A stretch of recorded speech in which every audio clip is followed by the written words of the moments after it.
Hello বন্ধুরা, পান্তা pasta cooking চ্যানেলে আপনাদের সবাইকে স্বাগত। মাছের মাথা দিয়ে বাঁধাকপির তরকারি করে নেওয়ার জন্য বাঁধাকপিকে এরকম সরু সরু করে কেটে নিয়েছি। বাঁধাকপিটাকে ভালো করে ভাপিয়ে নিয়ে জলটা ফেলে দেব। জলটাকে এইভাবে আমি ছেঁকে নিয়েছি। মাছের মাথাটাকে ভালো করে ভেজে নেব। এপিট ওপিট করে ভালো করে মাছের মাথাটা ভেজে নিয়ে তুলে নিলাম। এইরকম মিডিয়াম সাইজে আলু কেটে নিতে হবে। পুরো রান্নাটা করে নেওয়ার জন্য কড়াইতে সর্ষের তেল নিয়ে নিয়েছি। তেলটা একটু গরম হলেই তার মধ্যে ফোড়নে দিয়ে দিলাম তেজপাতা, শুকনো লঙ্কা, গোটা জিরে আর কাঁচা লঙ্কা। ফোড়নের সুন্দর গন্ধটা বেরিয়ে আসলেই দিয়ে দেব কেটে রাখা আলুগুলো ভালো করে নাড়াচাড়া করে ফ্রাই করে নেব। আলুটা হালকা নাড়াচাড়া করেই কেটে রাখা শিমগুলো দিয়ে দেব। আলু আর শিম ভালো করে নাড়াচাড়া করে ফ্রাই করে নেব। বেশ কিছুক্ষণ নাড়াচাড়া করার পর দিয়ে দিলাম টমেটো কুচি। টমেটো দেওয়ার পর আবারও কিছুক্ষণ নাড়াচাড়া করে দিয়ে দেব আদা রসুন বাটা। এখানে আদা রসুন বাটাটা অল্প পরিমাণেই দেব। 1 চামচ পরিমাণ আদা রসুন বাটাটা দিয়ে দিলাম। একটু নাড়াচাড়া করে নিয়ে মশলাগুলো দিয়ে দেব।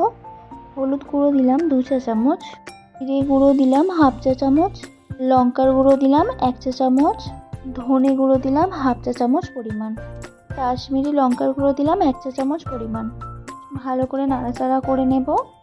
একটু জল দিয়ে মশলাটাকে কষিয়ে নেব।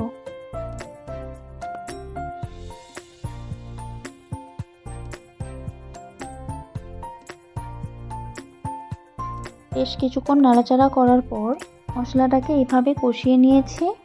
দিয়ে দেব পরিমাণ মতো নুন।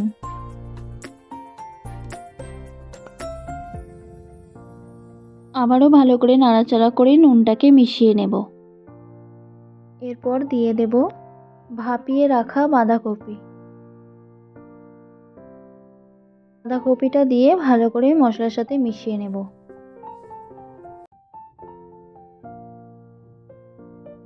বাঁধাকপিটা কিছুক্ষণ পরে আস্তে আস্তে জল ছেড়ে আসতে শুরু করবে।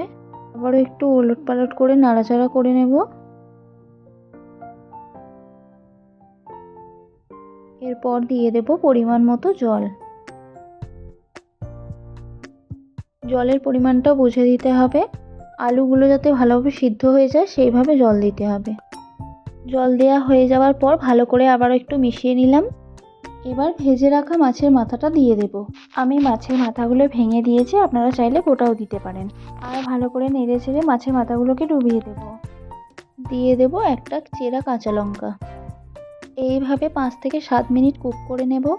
5 মিনিট হয়ে গেছে। জলটা অনেকটাই শুকনো হয়ে এসেছে, আলুগুলোও সিদ্ধ হয়ে গেছে। এই পর্যায়ে দিয়ে দেব 1 চা চামচ চিনি, আর দিয়ে দেব 1 চা চামচ পরিমাণ গরম মশলা, আর দিয়ে দেব 1/2 চামচ পরিমাণ ঘি। একটু ভালো করে মিশিয়ে নেব। মিশিয়ে নিয়ে ঢেকে 2 মিনিট হালকা ফ্লেমে রেখে দিয়ে তারপর গ্যাসটাকে অফ করে দেব।